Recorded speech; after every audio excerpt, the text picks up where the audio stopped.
সারাদিনে আর কোনো আমল করতে পারি আর না পারি, নফল আমল হিসাবে এই আমলটা সজ্ঞানে বিশেষ কোন বিপদ আপদ মুসিবত না হলে আমি আলহামদুলিল্লাহ এই আমলটা কখনো ছাড়ি না, প্রতিদিন করি আলহামদুলিল্লাহ।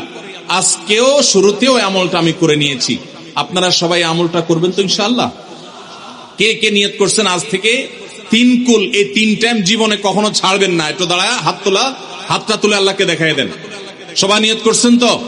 আল্লাহ আমাদের সবার হাতগুলোকে কবুল আর মঞ্জুর করে নিন। আল্লাহ তাআলা আমাদের সকল ক্ষয়ক্ষতি থেকে হেফাজতের জন্য আল্লাহ একাই যথেষ্ট হয়ে যান। ভাইরা আমার, তাহলে 3 কুলের আমলটা করবো তো ইনশাআল্লাহ? 3 কুল সম্পর্কে আরো অনেক কথা বলার আছে, এই 3 কুলের ফজিলত এবং মর্যাদা নিয়ে আরো বহু কথা শোনাবার আছে, কিন্তু আমি শুধুমাত্র এটুকু যথেষ্ট মনে করি আমলের জন্য। আমরা এটাকে আমল করব। আমাদের সারা দিনে সারা রাতে কত রকমের বিপদ আপদের ভয় থাকে, আশঙ্কা থাকে। আপনি যদি কোন এলাকার কোন প্রভাবশালী ব্যক্তির সাথে আপনার পরিচয় থাকে, আর ওই ব্যক্তি যদি বলে তোমার কোনো সুবিধা অসুবিধা যেন না হয়, এই এলাকায় প্রবেশ করলে আমাকে একটা SMS করে রাখবা। ওই এলাকার থানা পর্যায়ে হলো ওসি সাহেব, জেলা পর্যায়ে হলো SP সাহেব, DC সাহেবের সাথে আপনার খুব হট লিঙ্ক, খুব ভালো সম্পর্ক, তিনি আপনাকে ভালো জানেন। আপনাকে বলে দিয়েছে তুমি সেখানে গেলে তুমি আমাকে শুধু SMS করবা। আপনি SMS করেছেন, তিনি রিপ্লাইতে বলেছেন ঠিক আছে তুমি এলাকায় ঢুকছো, আমি দেখতেছি, অসুবিধা নেই। ওই এলাকায় আপনাকে কেউ ডিস্টার্ব করলে, কেউ আপনার ক্ষতি করতে চাইলে, কোন অসুবিধা করতে চাইলে আপনার কোনো ভয় হবে? কারণ প্রশাসনের ব্যক্তিরা আপনাকে অভয় দিয়েছেন, তারা আপনার সাথে আছেন, তদারকি করছেন, আপনি নির্ভয় ফিল করবেন। প্রশাসনের ভাইদের হাতে সবকিছু নাই, সবকিছু আছে। তারা চাইলে সব ক্ষতি থেকে আপনাকে বাঁচাতে পারবেন না। হ্যাঁ, তারা চেষ্টা করবেন, এটা ঠিক। এইটুকুর কারণে যদি আপনার এত আস্থা তৈরি হয়, তো আরশে আজিমের মালিক স্বয়ং আহকামুল হাকিমিন আল্লাহ রাব্বুল আলামিন, যার হাতে মানুষের জীবন, যার হাতে মানুষের মৃত্যু, যার হাতে মানুষের সকল লাভ, সকল ক্ষতি, সকল কল্যাণ, সকল অকল্যাণ, সেই আরশের মালিক বলছেন তুমি সকাল এবং সন্ধ্যা রাতে শোয়ার সময় এই 3 কুলের আমল যদি তুমি করো, তো আল্লাহ রাব্বুল আলামিন স্বয়ং তোমার সব কিছু থেকে তোমার জন্য যথেষ্ট হয়ে যাবে। তোমার কোনো কিছুর প্রয়োজন হবে না। আল্লাহর কথার প্রতি যদি ইয়াকিন থাকে, নবী সাল্লাল্লাহু আলাইহি ওয়াসাল্লামের হাদিসের প্রতি যে বিশ্বাস থাকে যদি, তাহলে ইনশাআল্লাহ আজ থেকে আমরা কেউ, আমার পর্দা আলের মা বোনরা যারা শুনছেন, আমরা যারা শুনছি, আমরা কেউ এই আমলটা ছাড়বো না ইনশাআল্লাহ। সবাই আমল করবো তো ইনশাআল্লাহ?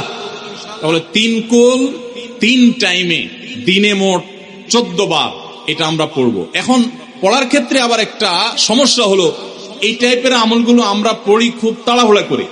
যেমন সুবহানাল্লাহ 33 বার, আলহামদুলিল্লাহ 33 বার, 5 ওয়াক্ত নামাজের পরে আল্লাহু আকবার, আছে না নাই? এগুলো সাধারণত কিভাবে পড়ে মানুষ বলেন? আমরা তো সবাই এ রোগের রোগী। কিভাবে পড়ি আমরা বলেন? সুবহানাল্লাহ সুবহানাল্লাহ সুবহানাল্লাহ সুবহানাল্লাহ সুবহানাল্লাহ সুবহানাল্লাহ সুবহানাল্লাহ। আমি যদি এখন মেজো ভাইকে বলি ভাই আল্লাহ আপনার ভালো রাখুক, ভাই ভালো আছেন ভাই, কি হয়েছেন, আমি যদি তাড়াহুড়া করে কথা বলবো, উনি বলবে লোকটার কি মাথা কোনো সমস্যা হলো কিনা। কারণ আমি একটা মানুষের সাথে যখন কথা বলবো, এমনকি ওনার প্রশংসা, সুবহানাল্লাহ মানে আল্লাহর পবিত্রতা বর্ণনা করা, এটা আলহামদুলিল্লাহ মানে আল্লাহর প্রশংসা করা। তো আপনি আল্লাহর প্রশংসা, আল্লাহর গুণকীর্তন করতে গিয়ে যদি বলেন যে উনি খুব ভালো মানুষ, উনি এটা করে, উনি সেটা করে, আমি তাড়াহুড়া করে বলবো যে কি ব্যাপার ভাই, আপনারা কেউ দৌড়ায় নাকি? তো আপনি সুবহানাল্লাহ আলহামদুলিল্লাহ যদি তাড়াহুড়া করে পড়েন, তো এই সুবহানাল্লাহ আলহামদুলিল্লাহ যে মর্যাদা আপনার পাওয়ার কথা, তাড়াহুড়ার কারণে সেই মর্যাদা পাবেন না। মহব্বতের সাথে পড়বেন, অর্থ বুঝে, সুবহানাল্লাহ সুবহানাল্লাহ সুবহানাল্লাহ আলহামদুলিল্লাহ আলহামদুলিল্লাহ। কোয়ালিটি মেনটেন করবেন। দেখেন আমাদের মুসলমানদের, গোটা দুনিয়া জুড়ে মুসলমানদের একটা বড় ত্রুটি হলো যে আমরা আজকাল কোন কাজে, সেটা দুনিয়ার কাজ হোক আর আখিরাতের কাজ হোক, সব কাজেই আমরা তাড়াহুড়া করে কোয়ালিটিটা নষ্ট করে ফেলি, আমরা কোয়ালিটিটা ঠিক রাখি না। আমার আফসোস লাগে অমুসলিম প্রধান দেশগুলোতে যখন যাই বা তাদেরকে যখন দেখি যে তারা কাজের মধ্যে কোয়ালিটিটা ঠিক রাখে, যেটাই করে কোয়ালিটি ঠিক রাখে, অথচ এই নির্দেশ আমাদেরকে আমাদের রাসূল দিয়েছেন, ইন্নাল্লাহা ইউহিব্বু ইযা আমিলা আহাদুকুম আমালান আইয়ুতকানাহু, আল্লাহ পছন্দ করেন বান্দা যেই কোনো কাজ করুক, আমালান আই আমালিন, যে কোনো কাজ করুক, সেটা দুনিয়ার কাজ হোক, সেটা আখিরাতের কাজ হোক, সুদৃঢ়ভাবে করবে, সুন্দরভাবে করবে, উত্তম রূপে করবে, এটা আল্লাহ তাআলা পছন্দ করেন। আর আজকাল আমাদের অবস্থা কি?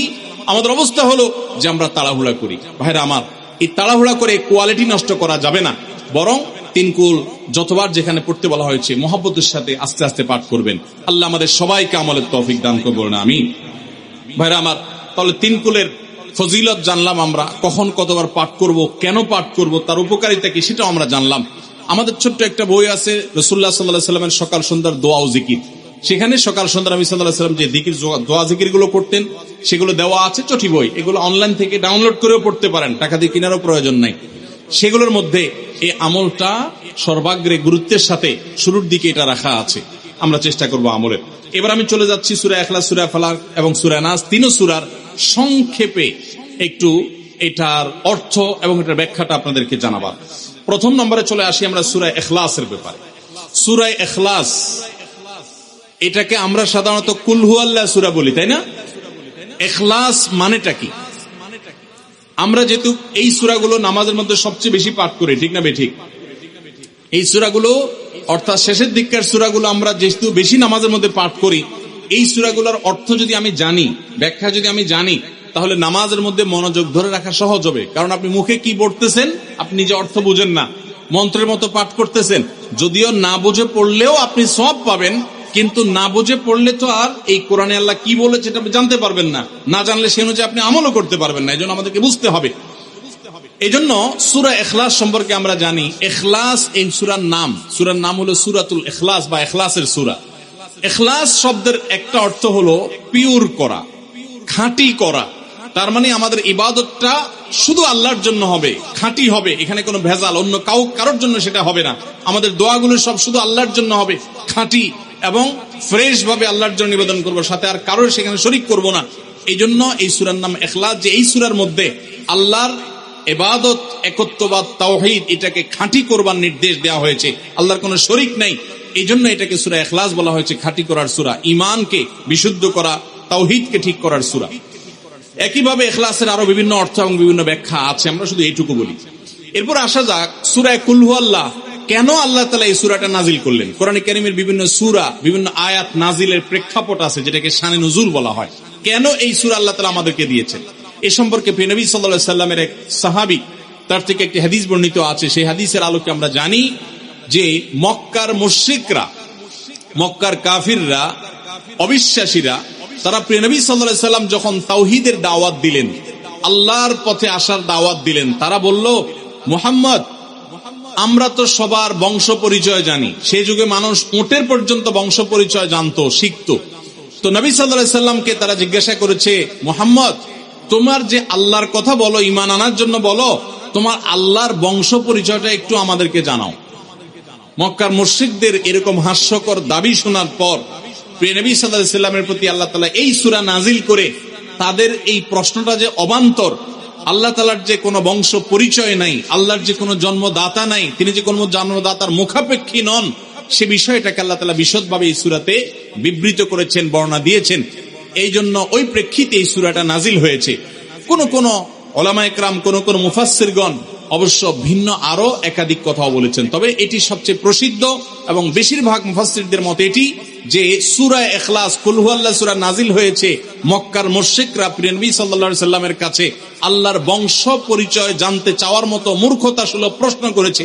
সেই প্রশ্নের জবাবে এই সূরায় আল্লাহ রাব্বুল আলামিন বিস্তারিত বিবরণ দিয়েছেন। এবার আসুন আমরা এই সূরায় কি বলেছেন আল্লাহ রাব্বুল আলামিন সে বিষয়ে জানবো, এবং সেই সাথে এই সূরাটার বিশেষ ফজিলত আছে, সূরা ইখলাসের আবার স্পেশাল ফজিলত আছে, কি সেটা আমরা জানবো ইনশাআল্লাহ তাআলা। আমরা প্রথমে আসুন সূরার অর্থ আমরা জেনে নেই। কুল হুয়াল্লাহু আহাদ। আমার সাথে সাথে আপনারা বলেন, কুল হুয়াল্লাহু আহাদ, আল্লাহুস সামাদ, লাম ইয়ালিদ ওয়া লাম ইউলাদ ওয়া লাম ইয়াকুল লাহু কুফুয়ান আহাদ।